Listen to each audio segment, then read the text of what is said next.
What's up, everyone? Check, check. Microphone check. Wanted to make sure that worked for you. Hopefully you can hear me all right out there. Um, Welcome to the Wu-Man Chu Chronicles. This is Wu-Man Chu, and every single week, every Monday, I interview an artist that's on the Sreth Fest bill. And so, my special guest this evening is going to be Brian Sullivan, and he is a comedian that's currently based out of Colorado Springs, Colorado. So he'll be joining me here in the studio shortly. But every week, as I mentioned, we're interviewing artists for the Sureth Fest bill, and we're also raising funds for the Smitty's Greenlight Tavern's bartenders, virtual tip jar that's scrolling on the bottom, um, as well as the Grindhouse, which is open currently. They're serving awesome food there and drinks, from vegan food to meat dishes. So all you carnivores can eat over there as well. Everything's fresh, and you can see Charles prepare all the food there and all that good stuff. Tip them well whenever you go there. That'd be awesome of you. That's where we're gonna have Fest this year if COVID doesn't ruin our plans, because we already postponed it this year. So hopefully that doesn't happen again. Let's see here. Um, so yep, that's gonna be the Grindhouse this year, all 5 nights. I hope. We're gonna have comedians from California and also all over Colorado, so all along I-25. So that's gonna be a whole lot of fun. Um, there's gonna be storytelling, stand up, music, and that's about it.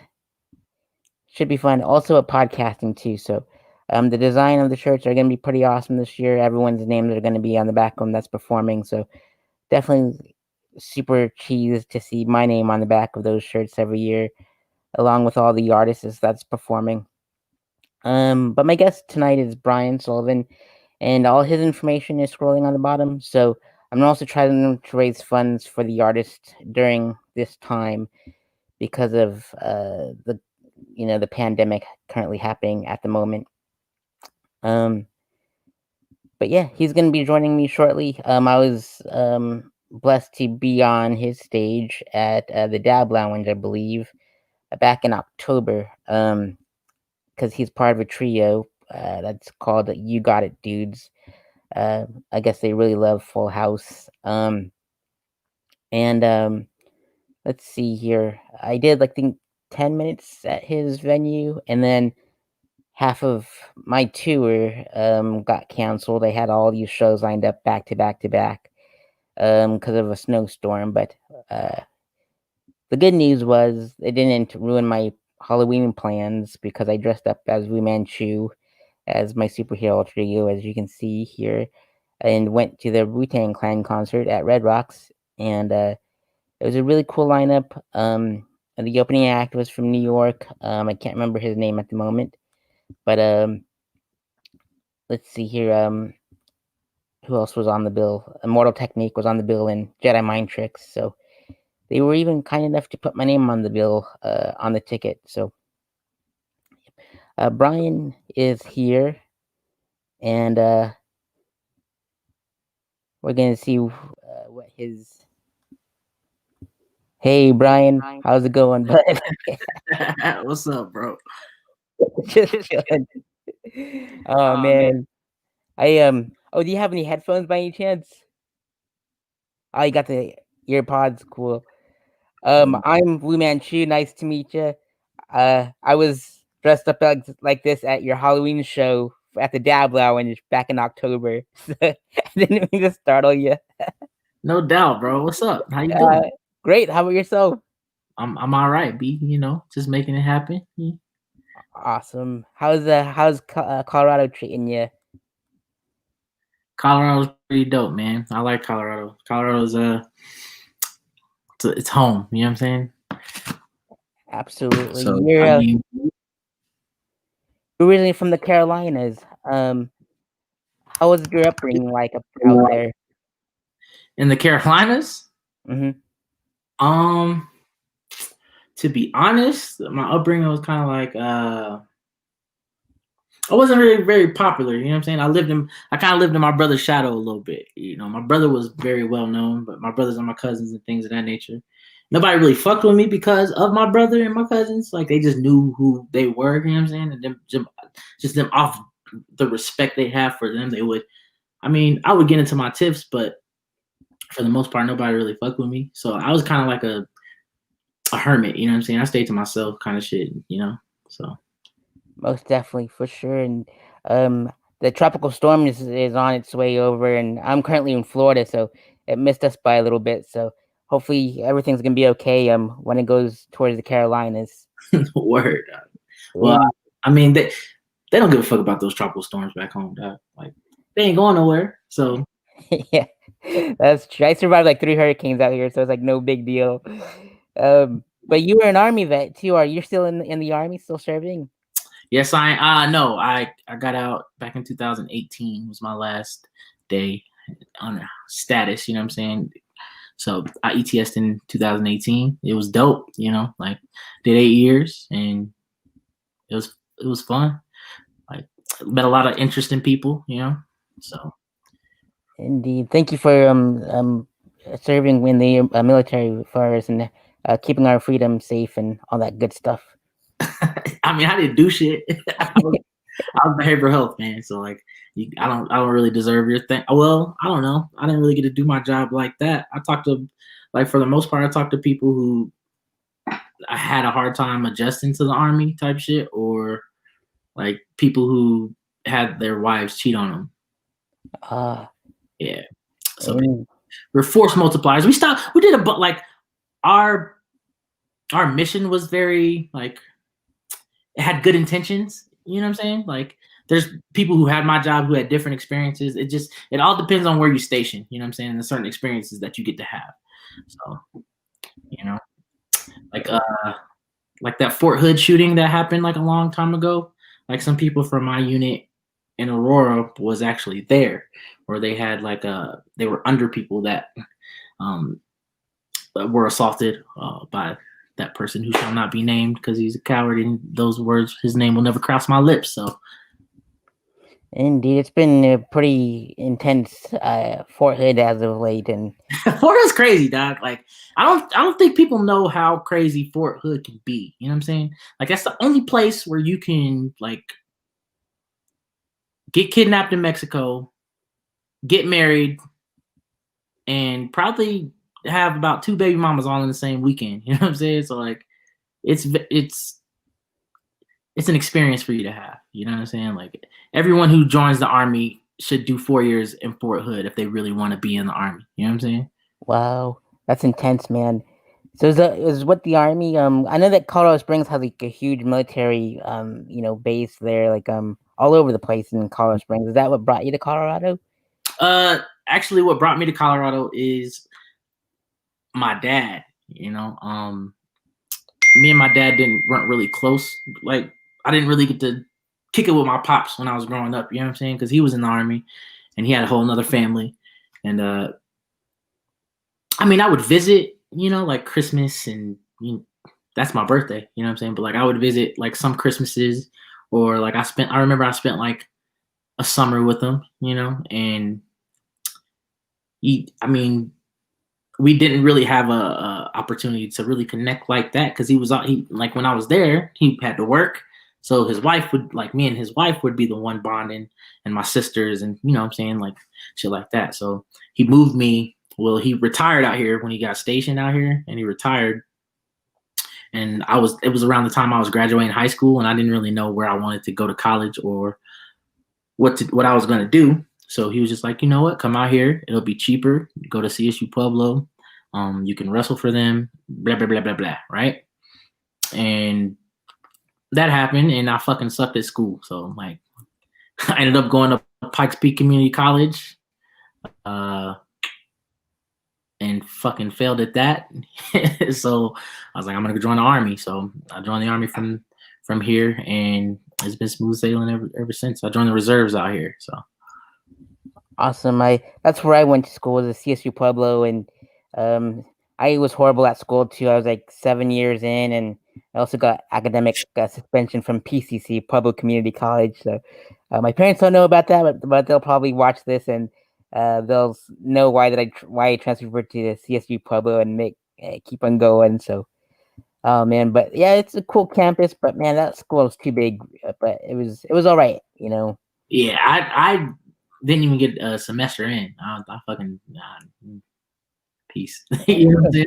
It's just driving to Pueblo just wasn't what was conducive for me because I didn't have a car. Ah, You know what I'm saying? I'm like I was like, fuck it, I'm just gonna go to Pikes Peak Community College, catch the bus, and like grind as a community college student. You know what I'm saying? And it was fucked up because like I had to catch the bus to school, and my dad, he was taking classes too at Pikes Peak. You know what I'm saying? So like I couldn't get a ride, my nigga. Like crazy. oh man, I checked out your video at the Comedy Works. That's some good jokes you got there. Um, so how did you get to the part of like new faces? I mean, I know they have a process. It takes forever, but what was your experience like? So I wasn't actually a part of the New Faces contest this year. So actually that was a set from Thick Skin. I don't know if you know about Mike Stanley and all that good stuff. Oh yeah, absolutely. So yeah, so basically that was a set from that was like my very, very I think it was my second time going up.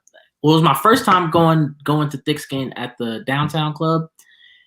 And I've never been to the downtown club or anything in that nature. I wasn't expecting to go up or nothing. I just like my boy just told me like put your name in the hat, you'll see what happens. You know what I'm saying?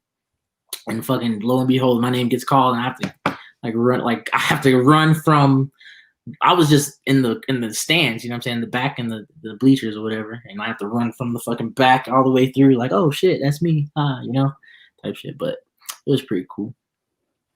Indeed, I love Mike Stanley's stand up choice. I saw his special in Chicago, and it was up there, and he's performing with you at Fest this year on the same bill with you. Hopefully that goes okay, and we don't have to cancel or go virtual because virtual stand up shows are just horrible. Like I'll tell you that right now. Like I'm not it's weird not having like, the connection with the crowd.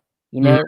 The way Like that we're supposed to. setting like, hey, this is me. Like this is you guys like me. I like you. Let's fucking talk about some shit type shit. You know what I mean? Like I feel you. Absolutely, and Thick Skin's one heck of a show. I remember going there with my best friend, and it was when Greg was having Mike was out of town, but Greg was running it at the time, with like a guest host, and it was a whole lot of fun for sure. That show was pretty awesome. Man, bro, like he does a good job running that. Like that whole show is packed every Monday. So indeed, weren't you on a show with him recently in Boulder or something like that? How did that show go? I mean, I did a couple shows with Mike in the past few months. We did a show. We did a show out in Boulder. And that was pretty cool. It was an outside show. You know what I'm saying? I was hosting, but I bombed a little bit. You know what I'm saying? Because like I don't know. This is my first time hosting an outside show. Like so, no excuses. But I kind of bombed a little bit. But I'm lucky I had those other comics on the show to kind of like bring that energy back up. You feel me? Like I don't know. I love the host. That's like my favorite thing. But I wanted to try out some new shit like that I wrote in quarantine, and I was like, well, this is the time to do it. So, fuck it. Indeed. And speaking of hosting, you host at the with the You Got It dudes at the Dab Lounge. How did you connect with all those guys? So actually, that's a funny story because my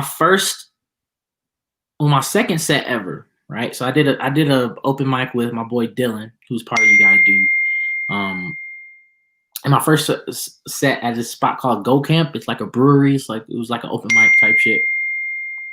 And I really liked being on stage. I kind of like being up there and like telling jokes and people understanding the jokes. Sorry if that's kind of loud, but oh, for sure. But yeah, I kind of like being on stage and shit. You know what I'm saying? I liked it. So I went to this other spot like a day after called the Zodiac, RIP Zodiac. It's That was my second set ever, and I had a pretty good time. The crowd was laughing. Like my first set, like the crowd was like giving me like pity laughs. You know what I'm saying? You know, like for a first time comic.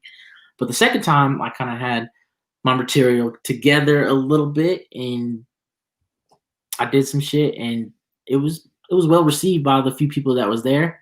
And Ben Verbeek was one of the ones that it was well received by, and he walked up to me and was like, "Hey man, are you from like out of town or something, or like are you just stopping by?" Like I was like, "Nah." He's like, "Well, that's fucking crazy because like you're pretty funny. You know what I'm saying? I think you should." I told him like my situation or whatever, like me being new, and he's like, "Man, that's fucking crazy because like I think you would be dope on stage, and I think you're really funny." And he walked off, and he walked away from me, like gave me his number, and he just fucking left to go do whatever Ben Verbeek does when he's by himself. You know what I'm saying?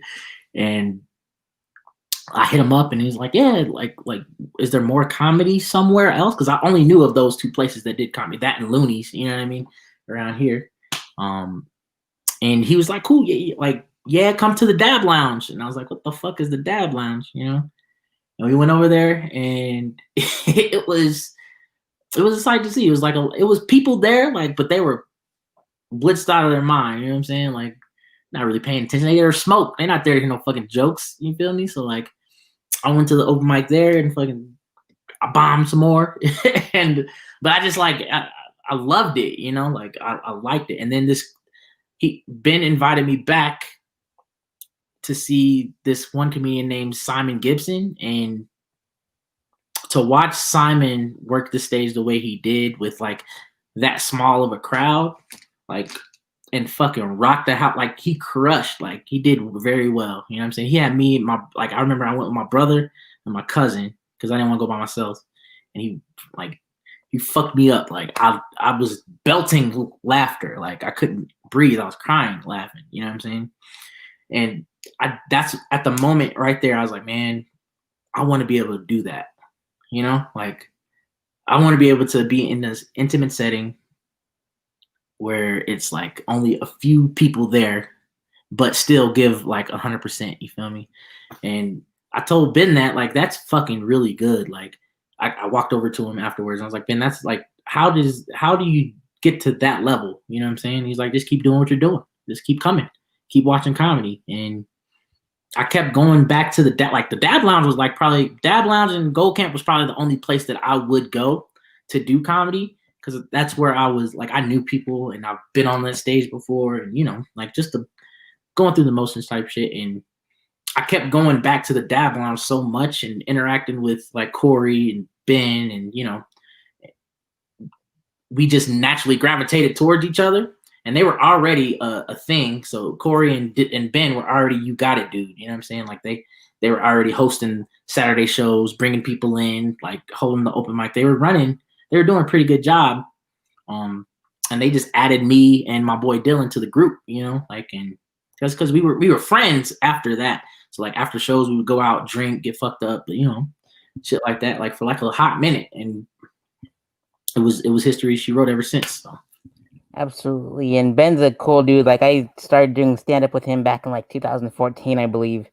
And like him and a bunch of the Colorado Springs cats would come down to Pueblo and do the mics at Phil's or the downtown bar and stuff like that. So that's how Ben and I met. And he's always been a cool guy talking about his raccoons and stuff like that. So like he does raccoons. He does. Yeah, he does absolutely, and that's where like you're like when he complimented your comedy style, and I guess that's where your punchlines and your stories just always appeared at the wrong place at the right time, as it would say in your bio. And I'm definitely looking forward to like some interesting punchlines and stories you got there during your set. Oh, it's gonna be dope.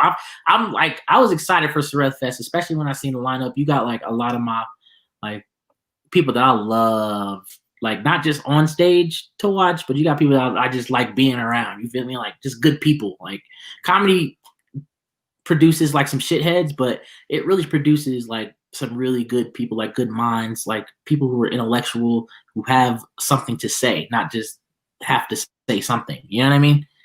And Absolutely. you got boy John Bueno on the ticket. That's like, well, he's one of my like that's my dog. Like he's funny. Sam Talent. What else can you say? You know what I'm saying? Like that motherfucker is the funny. Like probably one of the. I don't. I'm not gonna like do that, but like that motherfucker's funny. You know, like he's probably one of my favorite people to watch. Though I'm not even gonna lie. Just the way he. You like is this motherfucker for real? Did he write this or is this just up here in his head? You know what I'm saying? Like you can never tell. He's just like that slapstick funny that's just like unconscious timing, you know? And who else you got? You got Mike Stanley, fucking wonder like room control out the wazoo, you know, like he Mike Stanley has like this tone to where he's talking and you want to hear what he has to say. You feel me? And not many people have that. Like he has the microphone, but like it's like it's like you're talking to a therapist type shit. The way he's setting stuff up, like you trying to set me up right now type shit. It's like it's too soothing. Your voice is too soothing. I don't like it, and I don't like. I feel kind of weird about it. The way you make it feel. You know, like I like Mike Stanley. He's pretty good. Very. If you ever have a chance to like watch a documentary that like shows like stand-ups up and coming, like you should probably watch his that Salty Language Peppered Morals. It's on Amazon. It's very interesting like to see what he went through as a young comic around the age that I'm starting. You know what I'm saying? Like he's 4 years in and I'm only like 2, but like he was at my age going to like you just gotta watch it. Like he went to Boston and like to the Boston Comedy Festival, probably one of the hardest festivals to win. And he went up there, he did very well, but like, he didn't win it. But you can see the process and like the behind the scenes. People think that when you get on stage, it's just like I got jokes, motherfucker. Like you know what I mean? But like not knowing the grind it takes to write a joke, fucking tell it to your friend doesn't laugh, you're like, fuck it, I'm still gonna tell it on stage. You know what I'm saying? And like you get on stage, you tell it, the crowd kind of chuckles, and then you go back, you listen to it again, and like you gotta kind of reword it, rephrase it, how you say it, you know what I mean? Like it's just a process of joke writing and being a comedian like that you get to see during Mike Stanley's his little documentary. So I think any comedian in Denver that's like first like 1 to 3 years in should probably check that out to see what you're getting yourself into type shit. Man, thank you for the recommendation. I'm definitely looking forward to checking out the his documentary because man, like he's even a cool dude. Like he was about to come down to Orlando with his lady and do a show at the Geek Easy, I believe. Mm-hmm. And like I have like really strong connections with all the bookers here, you know, and mm-hmm. and so I'm like I co-sign this dude, like, and then all of a sudden the hurricane came by and stopped everything. So he was like, "We're not coming back, but you know, whenever you're up in Denver, let me know and I'll hook you up." And I'm cool, you know. And he's just that dude. And and then like the thing is with Mike, if he's not like too busy with like doing something like running a show or something like that, like you could always like if he's by himself in a corner, he's very approachable. You know what I'm saying? Like you can go talk to him about like anything. You feel me? Like he's a knowledgeable dude. You know what I'm saying? Which makes it. I think it makes his stand up even better. Not to be like I'm not on his balls, Mike. I'm not on your balls right now, but I'm just saying I like you. You're a good dude. You know what I'm saying? Absolutely. Same goes for me, pal. Yeah, it's a really good lineup, and I'm so thankful that you're on there. Lindsay Glazer from California, Charlie McMullen, Adriana Holmes. Oh yeah, I forget Charlie's on the fucking bit, man. Like that dude's funny too. Absolutely. I love him. Like his artwork, he's like me and him collaborate on the artwork like every year. So like the artwork this year is gonna be incredible. Like your name's gonna be on the poster and on the back of the shirts and all that good stuff. And man, it's gonna be like it's my mom, you know what I'm saying? Absolutely. She'll love it, I promise. Like it's like it's a mashup between like Hellraiser, the movie, and Fear and Loathing in Las Vegas, like the past 3 years. So this is like the bathroom scene where Beniccio's in the bathtub and like they're like some of the Cenobites are throwing like grapefruits at him and trying to stab him with a shower rod. And I'm gonna stop right there, right? I didn't finish Fear and Loathing in Las Vegas. Corey Romero told me to watch it, but I just, you know what I'm saying? Like I fell asleep on it. I don't think it's like, I don't know, it's not like my cup of tea. I think I got to do a hit of acid to watch it. You know what I'm saying? To really understand it, but I mean, that's just, I don't know. Like, I can't really relate to, I like the storyline or setting, but like, I just can't place myself in their shoes. You know what I'm saying? When I watch a movie, I like to be able to be put there. Like, you know what I mean? Like, oh shit, what if I went, like, I don't know. I'm weird when I watch movies. You know what I'm saying? Like, be able to, this is what I would do in this situation type shit. You know what I mean? Which is probably the same thing that the character did, or even less. But at the same time, I want to have that come up. Like, I want to care enough for it to be like, what would I do in that situation? You know what I mean? Most definitely. And I picked up a graphic novel for that Fear and Loathing, and I bought one for Charlie. So now we like open the pages and we just like collaborate on what are we going to put in these situations now. So it's going to be pretty awesome. I think. Doc, I'm super excited for Sarah Fest. Is this the first one, or is it number 7? Oh shit! You did 7 years counting. 7 years counting, yeah. Like DIY, independent, no sponsors. I raise the funds for like everybody and take care of everyone, and I think that's what makes it so successful. It's like everyone just loves the shirts pretty much. They're like, we just want the shirts. And I'm like, all right. I want something. You know? Yeah. So it's pretty cool. Like my friends like screen prints the shirts and everything. His name is Barrett Skull. He's in the band and he just does excellent work. So shout out to Barrett and all that good stuff. So it's all like in-house and like we put the whole community to work and we work together and it's just like, because Pueblo gets like a really bad stigma around it, and I don't get what's so wrong with, I'm from Gaffney, South Carolina. Look that up. Look up Gaffney, South Carolina, bro. The motherfuckers think Pueblo is bad. Go visit Gaffney. Go do it. I dare you. I don't think you would be able to survive. One, it's hotter than Pueblo. Wow. It's fucking way hotter than Pueblo. Two, I mean, it's better. I'm not gonna lie. The food is better. The food is way better than Pueblo. Like, I don't like. Can I be honest with you? Yeah. I don't fucking like tacos. I hate them. Like, people like. I don't hate tacos. It's just like, why do people fucking like tacos so much? It's not a food that I would be like, man, I really wish I could fucking have a taco right now. Like, no. Like, matter of fact, when I go to like Spanish restaurants or something like that, I get a quesadilla. You feel me? I don't even, because taco, like, I'm a messy eater, and when I bite, like, I be getting shit on my clothes, and like, it's just messy. You feel me? Like, Yeah. I don't really like that.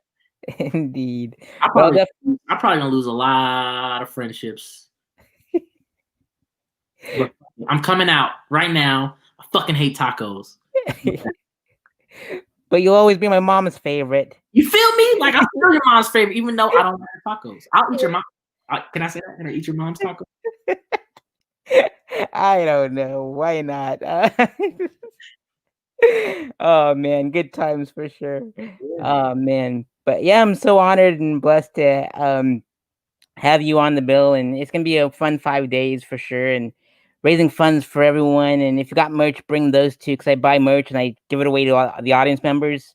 It's like a hometown distribution deal, so that way you get your stuff out there and get some money in your pocket and stuff like that. So it's gonna be good times, man. It's gonna be dope, man. Just bring the bitches. So can I say that? I'm trying to be more of a feminist, man. Like, cause I understand it. Like the way my family's generation is going now. Like, we used to have all boys, and now all the boys are having girls. So I gotta understand like what is traumatic, like what words or like things are traumatic in like little girls. You know what I'm saying? Like, I don't really understand it. I have a baby sister, but like, she's 12. I'm not really around her like that, so I don't really have an understanding. We were around dudes my whole life, so I don't know if I have toxic masculinity. I don't think I'm that masculine, to be honest, but it's just certain standpoints and ideals that I grew up around, you know what I'm saying, that I now realize that can be fucking toxic, in like just relationships, or like whether it be intimate or personal, you know what I'm saying? Like, I have to learn how I can communicate a little bit better without using some of the verbiage that I use. So I'm trying to like change for the better, because I know that I have nothing but females coming up in my next generation. So I want to be able to adjust fire and make them feel that they're okay, like in the world and around Uncle. You know what I'm saying? So Indeed, we'll definitely bring a lot of people. Hopefully, we have to capsize it because like the whole COVID thing and socially yeah, distance you said and you were stuff. gonna do like you were gonna do it via stream, but then you fucking said fuck it. Well, it depends on what the governor says, and we might have to live stream it, which is like, ugh, I tried once, and I'm like, I can't do this. Like, it just doesn't feel right, you know. And but the musicians are cool with it because they're used to it. But um, The who plan knows? We might, on well, yeah, that's dope. I guess yeah, like you don't really need nobody there. Like I think it would make you more comfortable to like play when nobody's there. I don't know. But it, telling jokes when nobody's there is just weird. Like if I was just to do a set right now in front of like you hear that echo mm-hmm. right now, just do a set, Brian. Like I'd be if someone walked in on me doing it, they'd be like, "You're fucking weird, bro." Like who you talking to? You telling jokes to yourself? That's where your career has gone. Indeed. But man, where else have you performed in Colorado and anywhere else? I've been very blessed with the places that I've been able to perform. Especially with me being with my tenure in stand up comedy. You know what I mean? I don't even consider myself a stand up comic yet because I'm not even 4 years in the game. You know what I'm saying? I'm like this. I'm going on my second year, so I'm just doing my best to soak up knowledge from everywhere. So I try to travel. So I've done shows in South Carolina at Comedy Zone in Greenville. Shout out to my boy Brandon Rainwater for hooking that up. Um, I was supposed to do the North Carolina Comedy Festival before fucking COVID happened, but I've got to host at the Improv. I performed at Comedy Works. I host a regular show at Looney's every first Thursday of the month called You Look Like. It's a roast battle. It's pretty dope. You should come check it out sometime when you're in Colorado. Um, I've had the opportunity to perform at every club in Colorado, right? So like I've got to be on Looney stage. I got to host at the Improv for Roddy Perry for a weekend, and I've done shows there. We had our Black Label Comedy Showcase, where we take uh, comics of color, or comics from that urban background, and put them on stage to really build a voice for themselves. Because like the purpose of the Black Label Comedy Showcase is to I don't want to put a color on it, but it is what it is. Like it's for us to be able to tell black jokes. You know what I'm saying? Like jokes that appeal to our demographic that our demographic would understand. You know what I'm saying? Like there's not many people know that there's black people in Colorado like that, like a strong black community. Like there's the 5 Points in Denver. Colorado Springs has a very strong African American community that's very supportive. But at the same time, they want to hear some jokes that is going to appeal to their life, their cultural background, instead of attacking our cultural background, you know what I'm saying? Like in jest, even though we do it, you know what I'm saying? But it's like, it's hard to like, I don't want to make it racist, but it's just like, we're just like most black comedians don't feel like we can tell the jokes that we want to tell. So the Black Label Comedy Showcase was something for us to get up there and talk our shit, you know what I'm saying, instead of having to talk to everyone, you know what I'm saying? Like, but that makes you better as a comedian in the long run, because I've been told this by veterans in the game, but there's no black rooms, there's no white rooms, there's just comedy, right?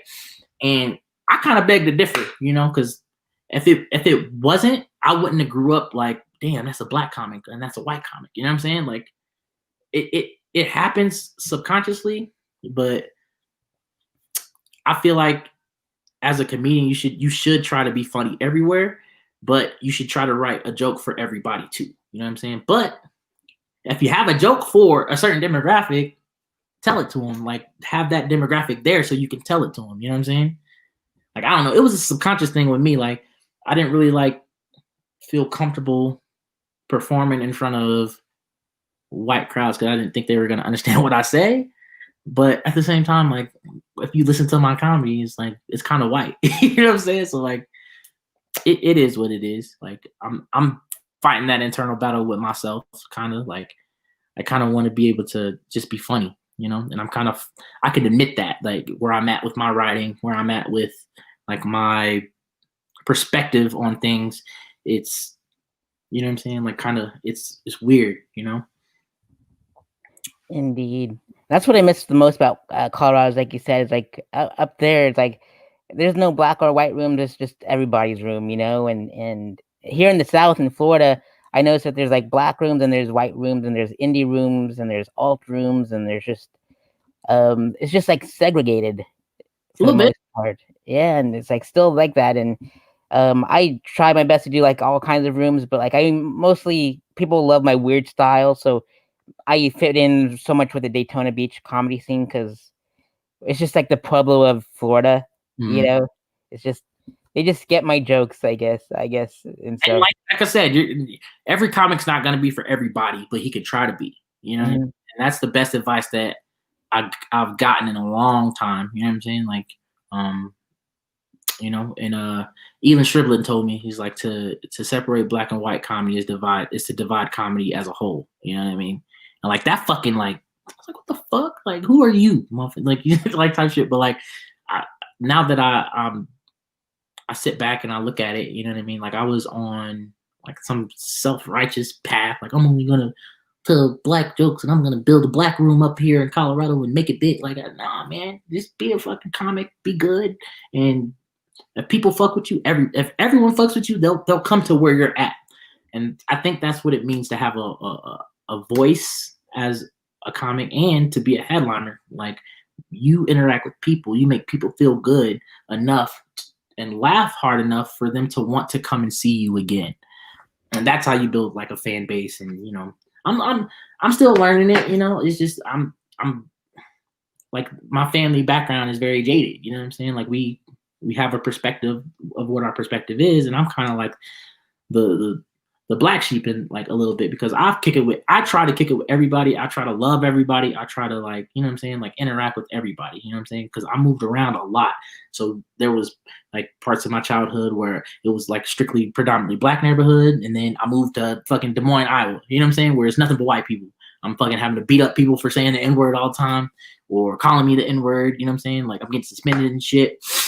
And then I moved back to like Chicago, where now the teachers are on strike type shit. And but I'm in a Latin neighborhood, you know what I'm saying? So nobody really wants to go to school anyway.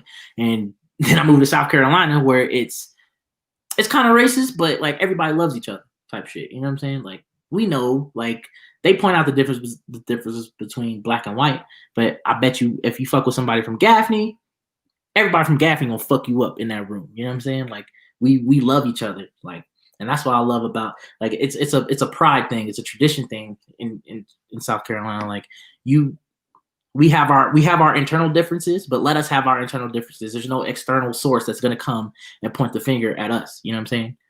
Like, That's that Southern hospitality that they yeah, got. man. Absolutely, it's like ludicrous. He says, Chicken and beer. No, I'm just kidding. indeed, man.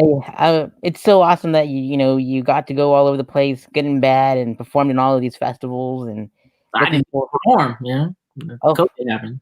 oh yeah, COVID happened, but now you're in Colorado, and we're gonna have you at my fest, and it's awesome to see you on all those big stages in Colorado. And man, I can't wait to move back home to Colorado. Hopefully I'll be moving here shortly. We But missed you, man, because you fucking floored me at the Dab Lounge. I was not expecting that. You know what I'm saying? But, yeah, I went kind of crazy over that on stage. mhm.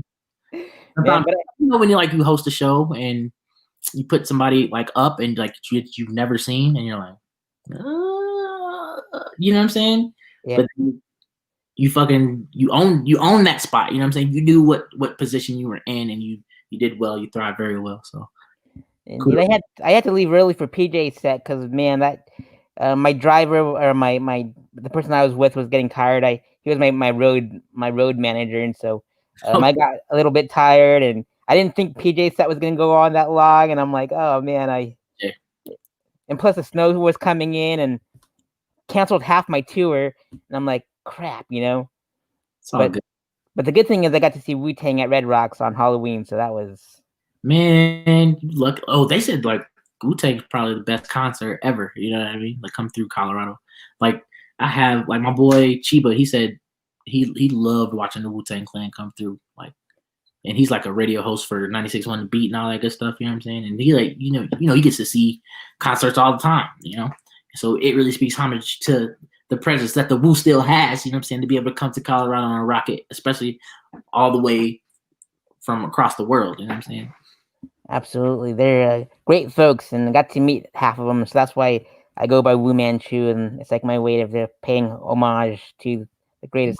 I think is the greatest hip hop group in the world. They better be. They got motherfucking 15 members. What's going on? Yeah, absolutely. Oh man, are there any final words that you like to share with the audience tonight? And just follow me on Instagram, man. _ Brian D Lion. All social media platforms. Be looking for me more. I can't wait to do Sarah Fest. Also August 13th. If you hit up Wu-Man Chu right now, first 5 people to hit up Wu-Man Chu right now gets 2 tickets to come see my show at Looney's at You Look Like. So if you live in Colorado or Colorado Springs, I'll have it ready for you, and we'll get you the details. So August 13th, be ready. Man, that's awesome. Yeah, definitely go see Brian at Looney's because that club is pretty awesome. So shout out to Eric. Also, thank you to everyone who has helped me like get better like in comedy, like Tyree Dillard, PJ Johnson, Johnny Bradsfield, Sammy Anzer, Tracy Kellett. Just like a lot of people have helped me form like to become the person that I'm slowly becoming in comedy. So I really want to pay homage to those individuals and say thank you. So awesome. It's awesome that's what I love about Colorado's scene, and like they're very super supportive, and from northern to southern Colorado, it's like everyone's like a big old family. It's like same as Florida. Like I'm well connected, so I feel the same love here. So yeah, we get a lot of like jokes, but crapped on. But man, Florida's got some crazy here. Don't sugarcoat it. Denver and Colorado's known for fucking skis and X Games and Paralympics and shit. Y'all motherfuckers crazy here, dog. Like it's just a different type of crazy. It's a more proper crazy. You know what I mean? Like I think I've seen somebody pull off a white glove and slap him and challenge him to a duel out here. You know what I'm saying? Awesome. I appreciate you. I appreciate you too, Brian, and definitely follow Brian on Instagram and Facebook, and donate to his Cash App and Venmo if you can. Also go donate to Adam and Casey over at the Spinny's Greenlight Tavern because their virtual tip jar is on the bottom as well. And go to the Grindhouse Cafe and order all kinds of good food because that's where all the Threat is happening. And Grindhouse. Indeed, I'm so blessed to have Brian on the bill. We're gonna have so much a fun time. All those 5 days is gonna be bonkers. It's free, and so there's no other reason why you shouldn't go. Facts. Come see us. We got some funny motherfuckers. I didn't just talk for 43 minutes for nothing. Come see Stand Talent. Come see Mike. Come see motherfucking Charlie, John, Ben. Who else is on the show? Come see them all. I don't give a fuck. Like, fuck me. Come see people who are way better, So man, I'm honored. Thank you so much for being on the show, and I will see you at the fest. All day, anytime, man. Thank you. Awesome. And as I usually close out with my show, I'm not a cosplayer. I just crush a lot. He's a cosplayer. Yeah. Awesome.